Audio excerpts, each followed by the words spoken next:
Well, hello. Every week we start the same way. I always say hello to our different campuses. So whether you're watching in Kenosha or Racine or online, hello to you in our Weekends on Wednesday service. Never let me down. Well, here's the deal, guys. My name is Dave, and I am one of the pastors here. And years ago, when my kids were younger and they would get bored, we would play a game together called This or That. All right, sometimes it's referred to by the name Would You Rather, and I'm guessing you've played a version of this game before where somebody in your group will come up with a question that has basically two options to choose from. And so you have to choose one of those options. And so just for fun, we're going to kick off today by playing this game. And if you're sitting by someone you know, you can play this game with them and you can whisper in their ear or shout it out loud to them. If you're sitting by yourself or you're sitting around people that you don't know, it would be really weird for you to try to play this game. So we're not going to do that, all right? So here we go. Question number one. Would you rather find $1 million or find true love? Ooh, now if you're sitting by your significant other, that should be really easy. Of course, I would rather. I've already found true love, right? So the next thing would be to find $1 million. Here we go. Number two, would you rather have legs as long as fingers or fingers as long as legs? No pressure here. Either way is going to be a little bit creepy, right? I think I'd rather go with the fingers as long as legs. You can just stand a couple feet away from the computer and type away. All right, here we go. Question number three. Would you rather win $1 million or your best friend wins $10 million? Oh, this gets to the core of who we are. Yes. Let me see the hands. How many say, I would want to be the one to win $1 million? Yeah, I knew it. Oh no, my friend. Yeah, right. All right, here we go. Question number four. Would you rather use sandpaper as toilet paper or hot sauce as eye drops? Yeah, I'm leaning towards the sandpaper there, even though that would be really disgusting. One more, here we go. Question number five, would you rather never have to wait in traffic again or never have to stand in line again? I think it's gonna be the line for me, right? Never have to stand in line. I mean, Six Flags, Disneyland, Disney World, we are set, good to go. And so that's how the game works. You have these two options, and it's often pretty easy to answer the question, but sometimes when both of the options are very difficult or very fun, it actually becomes a challenge, right? If both of the options are like horrible, I don't want to do either one of those, then that's not easy to pick from. But now I'm going to ask you one more, and this is not a game. I don't need anybody yelling this out loud. This is just something I want you to wrestle through in your head. Would you rather go through life being proactive or wander through life being reactive? Would you rather go through life with purpose and intention, knowing where you are headed, or would you rather sit back and kind of just let life unfold and happen to you, and the consequences just kind of occur as you make your life decisions? Now, come on, internally, we all would say, well, no, I want to be a lot more intentional than that. I don't want to just let life unfold. But this really is an important question because it is the heart of this series that we kicked off last week called Guardrails. Now, if you weren't here, I'm going to give you a quick recap. All right, the first thing we talked about in this series is that guardrails are an important part of not just our driving experience, we know that, but they're an important part of life. And so we define guardrails this way. We said guardrails are self-imposed. Nobody can force them on you. They're self-imposed standards of behavior that direct and protect our life. Okay, so that's what they are. They're not rules, they're not laws, they're not Bible verses. They're self-imposed standards of behavior. They're things that we just kind of make a matter of conscience, we decide, in order to direct and protect our lives. That was the first thing. The second thing we talked about was how guardrails are designed to minimize damage. And so the damage done to our body or to our vehicle by flying off a bridge or by plowing into oncoming traffic is going to be significantly reduced by the presence of guardrails. Now, there's still going to be damage, but the damage is not going to be as severe. And this last week, I was thinking about a documentary. It was actually more of a story that unfolded on Dateline a few years ago. It was about a mother and her two children who were struck by an 18-wheeler. And they were driving on a bridge in California, And when they were hit, this woman's car was left dangling 50 feet over the creek below. Okay, this is it. And if you look closely, you can actually see the woman. Miraculously, she survives and her 2 children survive. But it was the guardrail that kept them from ultimately falling over. And I wouldn't say they were exactly protected by it because you can see the damage, but if the guardrail wasn't there, it would have been a lot more damage, right? She would have died. But that's what guardrails are designed to do. And then finally, we talked about this, and this is so important. We talked about how we live in a culture that does not encourage or celebrate guardrails.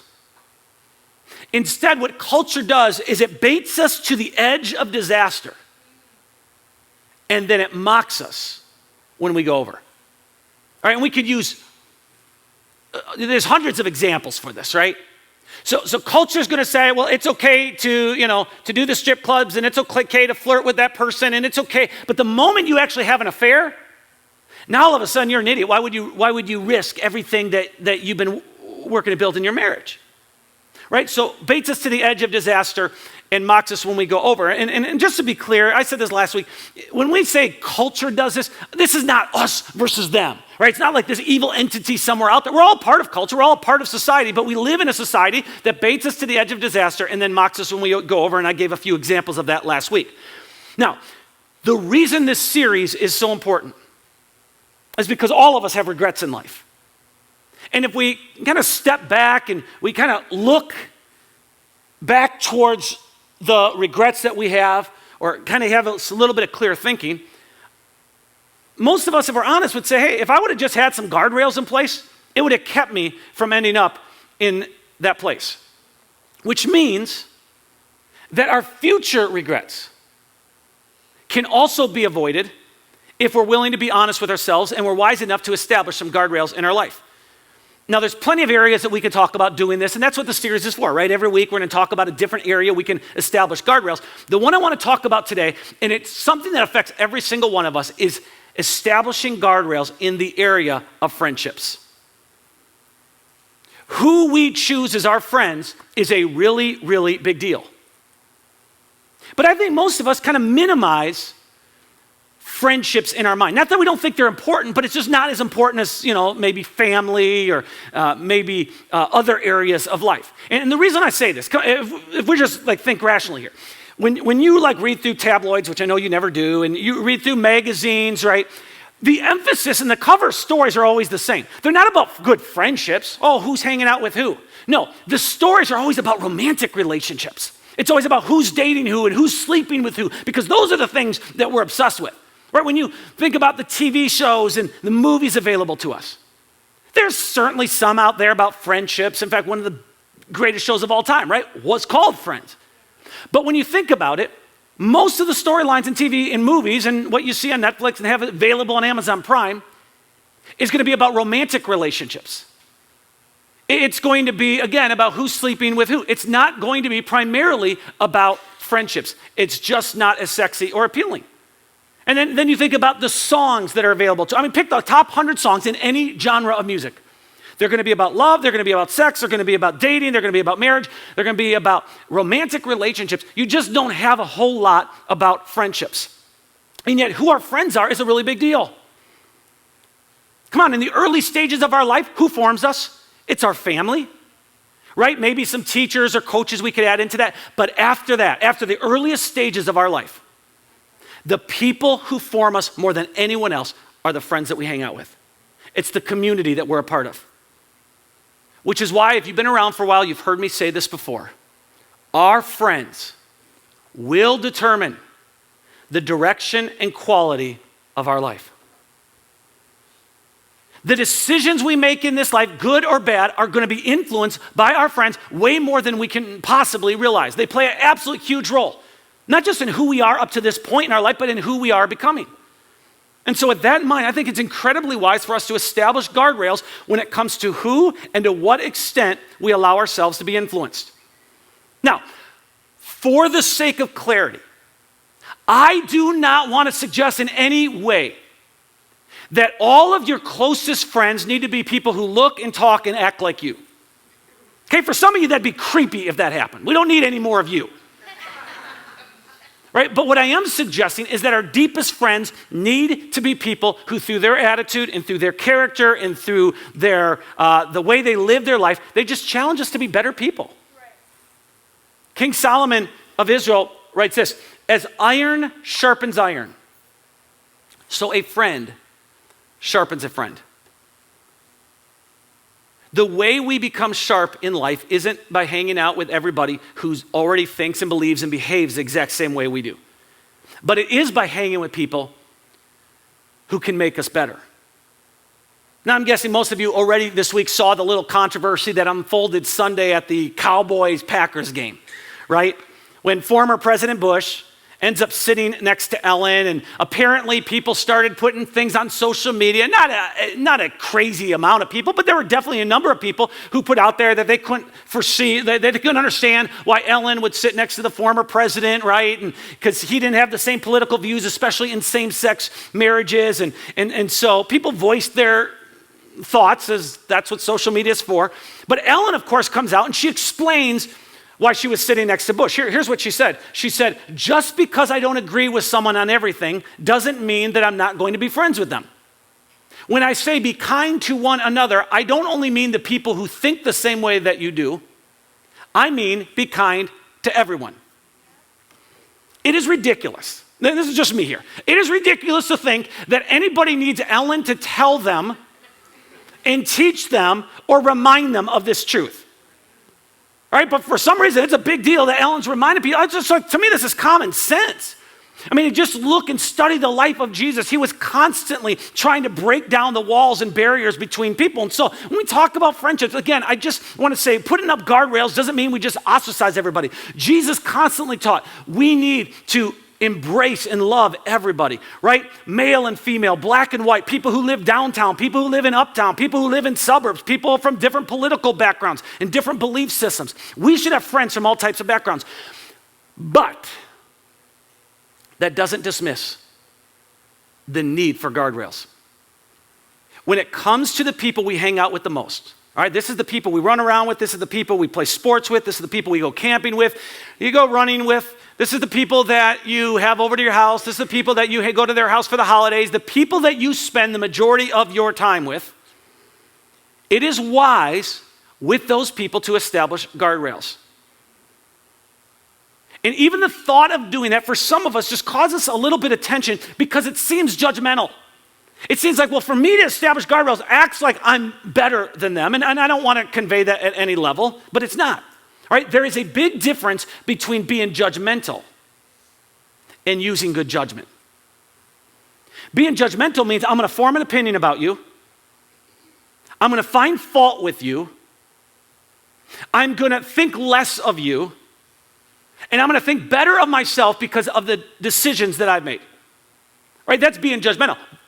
Being a person with good judgment says, I'm going to form an opinion, not about you, but about me, and about who I want to be, and about where I'm going in life. And so putting up guardrails is not about judging anybody. Right? It's not about telling you where to live, not about telling you what you can eat and what you should do with your life. You can't do this, and you can't go there, and you should go here.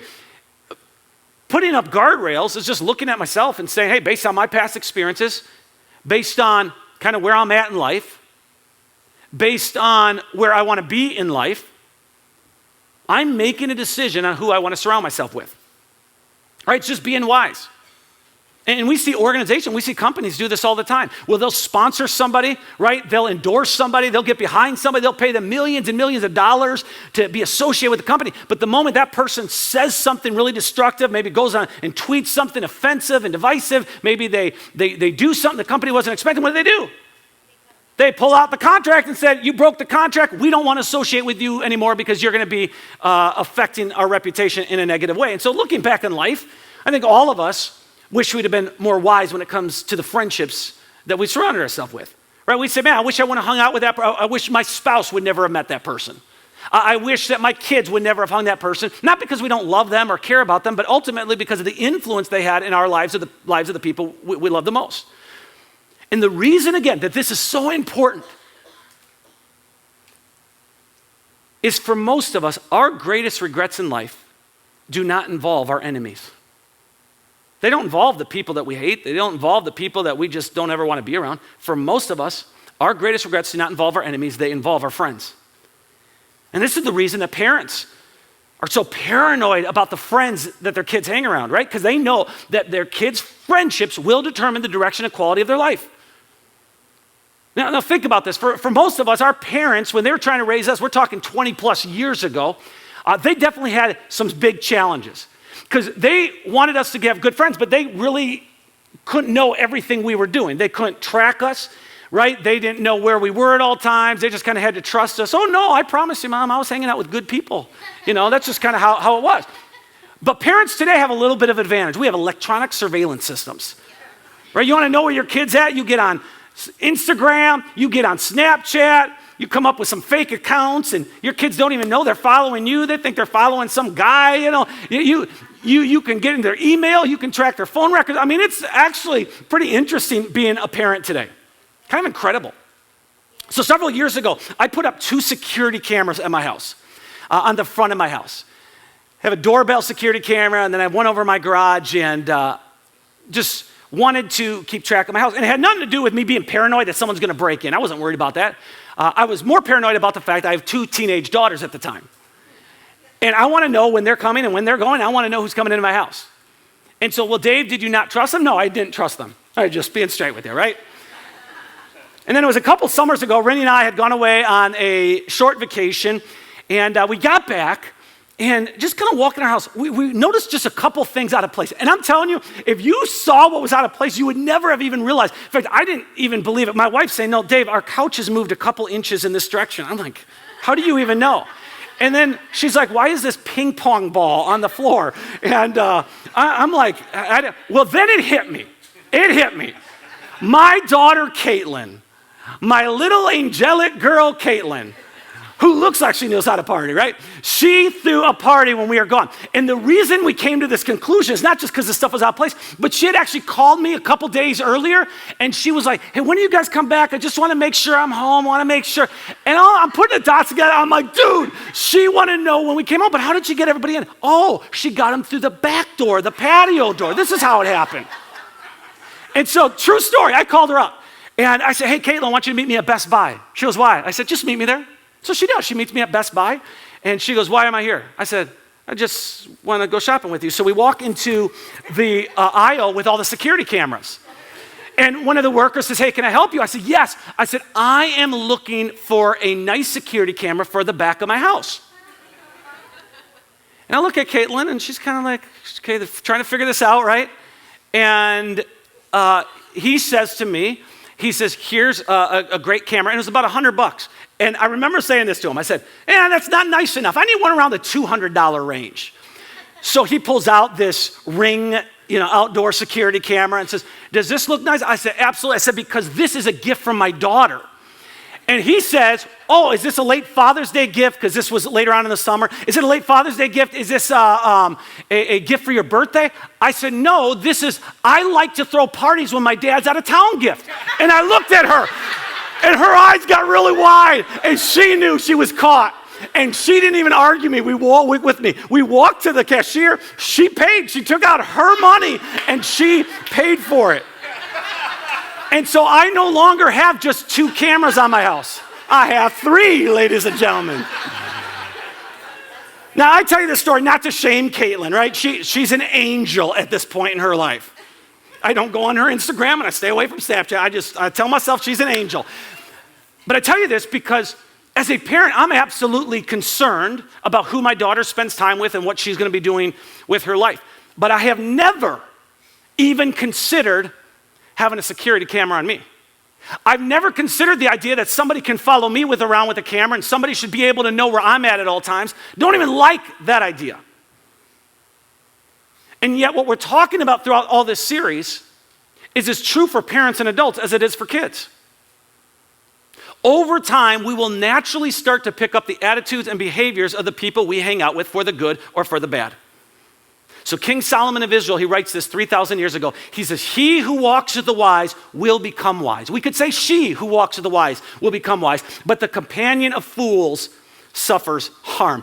This is so powerful. If you walk with the wise, you will automatically become wise. You don't have to be all that intentional. You don't have to write anything down. You don't have to try to remember a bunch of stuff. You don't have to study for a test. The very fact that you are hanging with wise people means you're just naturally over time going to start to live differently. You're going to live wisely. And the idea of living wisely means I live today with tomorrow in mind. I realize that all of life is connected. I'm not just kind of aimlessly wandering around and thoughtlessly moving around. I live with intentionality. So if you surround yourself with wise people, you become wise. But then Solomon says, but the companion of fools suffers harm. This is so crazy because you would think he would say, well, walk with the foolish and you will become foolish. But that's not what he says. He says the companion of fools suffers harm. It's worse than, well, you'll just become foolish. Because the companion of fools suffers harm means that when your friends make foolish decisions, when they live life as though it's disconnected, when they live life as though, hey, it doesn't really matter what I do, when their life is affected just by the fact you're a close friend of theirs, the shrapnel of their life begins to hit your life. The shrapnel of their decisions begins to hit you in a powerful way. As their life goes, your life begins to go.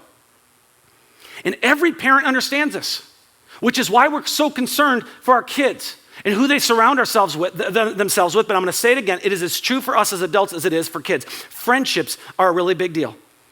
And what makes friendships a really big deal and what makes them so incredible is we drop our guard. If you've got good friends, you just put your guard down. That's awesome. We all need that. It's a powerful thing. It's an amazing thing. But it's also a very dangerous thing, which is why Solomon writes, and he warns us, walk with the wise. Friends who are not careful with their lives, I promise you, are not going to be careful with your life. Friends who aren't careful with their health, they're not going to be concerned about your health. Friends who aren't careful with their marriage, they aren't going to have any regards for your marriage. Friends who aren't careful with their finances, they're not going to encourage you to be smart with your finances. Friends who don't have any type of faith or don't have any concern for faith, they're not going to be very concerned about your faith. Friends who don't seem to make decisions that take the future into account, they're not going to be concerned with your future. So later on, Solomon wrote those words 3,000 years ago, but later on in the first century, the Apostle Paul would go on to write these words. He says, do not be fooled. Bad company corrupts good character. Now, if it's true that bad company corrupts good character, it would be wise for us to establish guardrails in our friendships. And so what we're going to do with the rest of the time, I'm going to quickly move through 5 potential guardrails that we can set up. Again, these aren't rules. These aren't laws. There's no Bible verse. It's not thou shalt not, and God says this, and thus saith the Lord. This is, hey, you can choose to do this or not. But by doing it, you're implementing wisdom. God's not out to get you. There are some things the Bible and God very, very clear on. This is just stuff that, quite honestly, there's a lot of lack of clarity. But by doing it, we're implementing wisdom. Stuff for us to consider and make a matter of conscience. It's self-imposed. So here we go. Let's walk through them quickly. Number 1, here's a good guardrail. Limit time around people who are not moving in the direction you want your life to go. Limit your time around, not avoid them completely, not never talk to them, but limit your time around people who are not moving in the direction you want your life to go. Now, the assumption of me saying this is that you know where you want your life to go. That you have a sense of purpose in who you're becoming. And so when you look at your friends and it dawns on you, man, we love the same music and we go to the same parties and we kind of have a lot in common and we enjoy the same things. But to be honest with you, we're kind of moving in different directions. That ought to be a warning. It should just become a guardrail in your life. It's not a good thing or bad thing. It's just a wisdom thing to say, if I don't put up a guardrail, it's possible I'm going to end up in a ditch because of how close I get to this person. Relationships are not static. They're always moving. They're always bringing us in one direction or another. And the tendency for all of us when we realize, oh, my life's going in a different direction than the people I love the most and care about the most, right? My deepest friendships. When we realize it, the tendency is we just justify ourselves. And we say, that's not that big of a deal. I'm not doing what they're doing and I'm not going to make the same decisions. But again, the companion of fools suffers harms. That's one of the reasons why we're so crazy about groups around here. This is one of the reasons why I beg you, if you come year after year after year, to not just sit in rows and listen to a talk, but to at some point be intentional about getting into a group and building a life-giving friendship. Jumpstart a new relationship with people who potentially are moving in the same direction as you. And I'm not saying that if you're not in a group, that everybody in your life is not like the people from Great Lakes Church, but I am saying there's power in this. And it's just a great tool available to all of us. It's why I personally am in a group. I want to be in life-giving relationships with people moving in the same direction. Because it doesn't matter how strong we are, how disciplined we are, the companion of fools always gets to the point, eventually will they suffer harm. So if it just dawns on you, you're looking around at your friends and you're like, I'm the Lone Ranger. I'm kind of out here, always doing my own thing in regards to where my life's headed. That ought to be a warning to you, and you need to put up a guardrail and limit your time. Number 2, limit time around people who drain you. Mom, I'm putting up a guardrail. No. Limit time around people who drain you, right? People who take your joy. People who kill your dreams, people who maybe you get around them and just have anger issues all the time and you're watching them just lash out. People who use guilt or shame to kind of control other people. If you have people in your life who drag you down, and they're good friends, these are the people that you spend time with, they drag you down because they're just negative and they just get into gossip all the time. Limit your time around them. If you have people who drain you because you get around them, there's always some sort of drama, and there's always some sort of big story. And you didn't hear what happened this time. Just limit your time around them. And I know even saying this, it doesn't sound Jesus-like, right? But I'm not saying hate them. I'm not saying completely ignore them and cut them out from your life. I'm just saying limit your time with them. And the tension, if you love Jesus, ought to be, well, aren't we supposed to love everybody always? And aren't we supposed to build bridges instead of walls? And aren't we supposed to try to connect with people and care about people and show compassion? And I love that heart. And actually, the Apostle Paul writes a little bit about this. Here's what he says. He says, share each other's burdens. If you think you are too important to help someone, you are only fooling yourself. You are not that important. So the Apostle Paul says, yeah, we have to learn to carry the burdens of other people. But to be clear, a burden is somebody who's going through a divorce. A burden is someone who's got a medical condition. They've been diagnosed and they need me in their life right now. A burden is a sick child. It's losing a job. It's someone who's suicidal and they're going through a difficult time in life. We absolutely should carry the burdens of other people for a certain amount of time when they cannot carry it for themselves. And I think this is so important. If you're a follower of Jesus, you should look at life through a different lens than everybody else. You should look through the lens of kindness and compassion and realizing everybody has a story and people need me in their life during difficult times. But that doesn't mean that every bit of drama has to become part of my life. Right? There are people that, quite honestly, over the years, and I'm going to keep this very vague so nobody's like, oh, is he talking about me? I'm talking about some of you, right? But I'm going to just keep it pretty vague. No, but there are people over the years who've drained me. I'm trying to be careful here. Thankfully, none of them go to weekends on Wednesday, right? But who drained me simply for this reason. It's always the same issue. And it's always the same problem. And it's almost as if, Dave, I want you to fix my problem rather than I need the tools to begin working on myself. Right? So people can throw you lifesavers over and over and over. It's up to you at some point to take that lifesaver and say, I'm going to do something with it. And if you never want to take a lifesaver, and if you never want to get help on your own and go to the therapist on your own, you just want to keep complaining, well, that's eventually draining. You know who I purposely say I'm limiting my time around them is people who talk about politics all the time and people who always want to tell me what's wrong with the world and what's wrong with our country and if they were in charge, what they would do differently, because those people are rarely, almost never, almost like 0.0001%, like rarely ever doing anything to fix the problem, right? They just want to tell you what's wrong with the problem. And so I just say, that drains me. I'm not going to get around. And quite honestly, it's just not nice to talk about people that way. So limit time around people who drain you. Number 3, limit time around people you are not yourself around. Right? When you feel the pressure to be somebody that you're not, that's a red flag.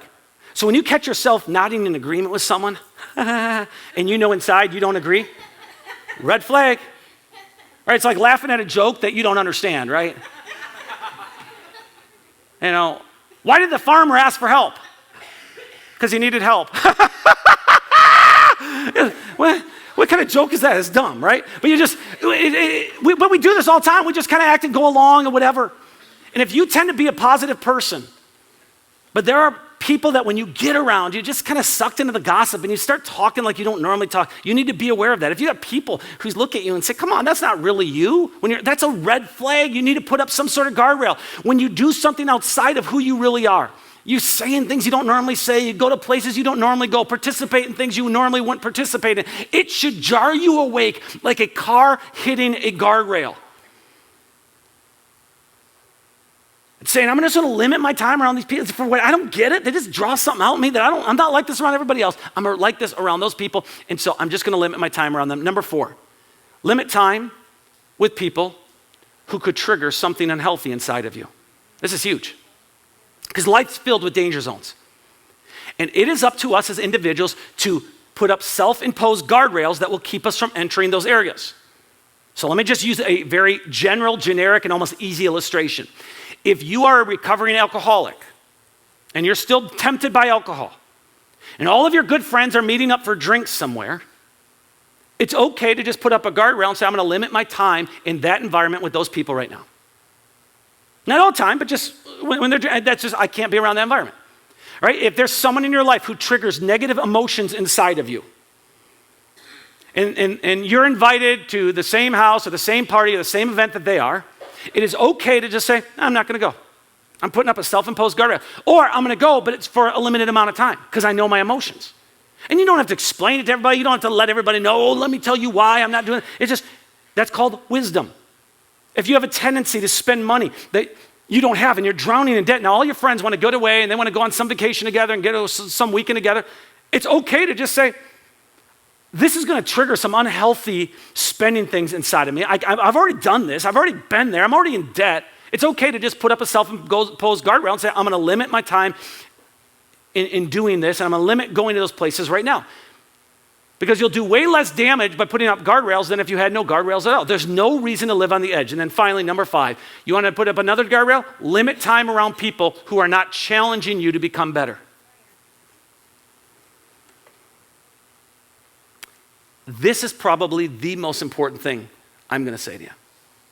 If your closest friends never challenge you to get better, if they never call out anything unhealthy in you, if they never try to raise the bar in your life, man, you've got to be more intentional about who you're spending time with. Because we all have a limited amount of time.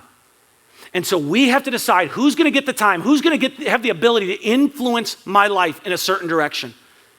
Because if I'm going to surround myself with people who are going to influence me and move me, and quite honestly, whoever I surround myself is doing that one way or the other, then I need to make time and be intentional about who's doing that. The author of Hebrews writes this, let us think of ways to motivate one another to acts of love and good works. So who's doing that for you? Who's motivating you and challenging you to become a better person? King Solomon of Israel writes this, wounds from a sincere friend are better than many kisses from an enemy. Well, what does that enemy look like, huh? No, but wounds from a sincere friend, right? That's a metaphor for words that your friends tell you that you need to hear, but they're going to be painful to hear.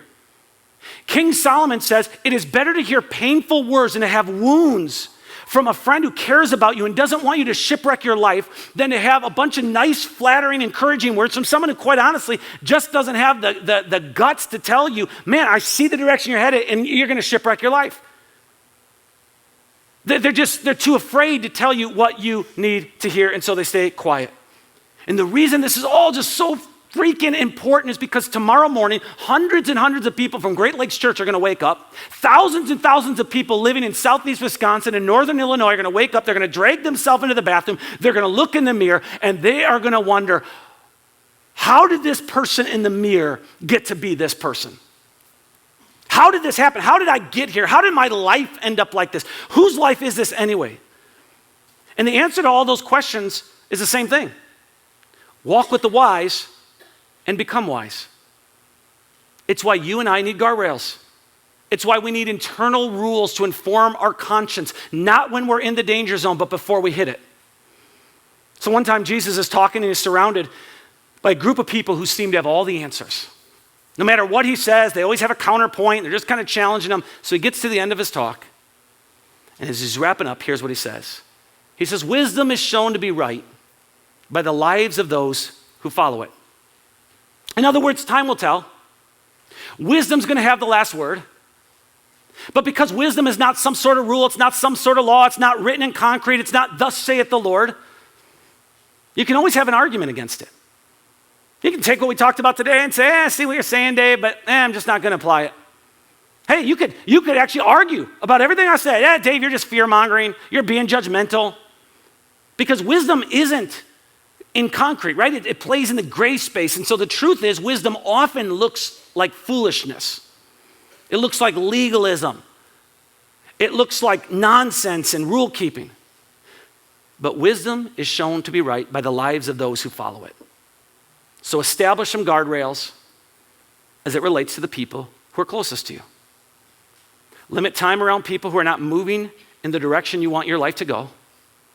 Limit time around people who drain you. Limit time around people you are not yourself around. Limit time with people who could trigger something unhealthy inside of you. And limit time around people who are not challenging you to become better.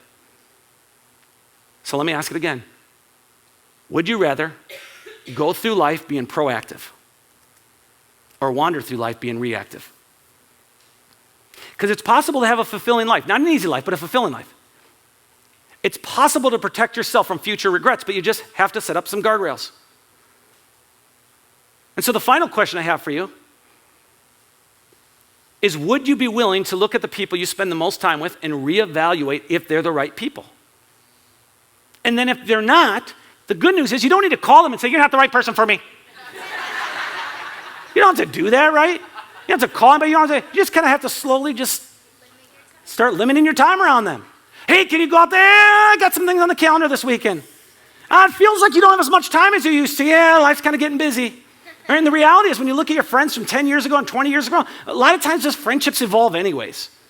When Jesus was picking his disciples, we don't like to think about this, but here's what happened. He only had 12 disciples. He only had 12 people who spent a bunch of time with him. Here's what Jesus did in essence. I choose you, not you. Not you, not you, not you, not you. I choose you, not you, not you, not you, not you. I choose you. Jesus selected, he chose who he was going to spend his time with. A wise person. A wise person foresees danger and takes precautions. The foolish goes blindly on and suffers the consequences. Let's pray. Heavenly Father, give us the wisdom to know which friends we need to surround ourselves with and which friends we need to limit our time with, so that we do not end up driving off the cliff, making dumb decisions, or we don't end up experiencing the shrapnel of someone else's decisions because we chose to hang out with them and for extended amounts of time, even though we knew they were not moving in the same direction as we wanted our lives to go. We pray this in Jesus' name. Amen.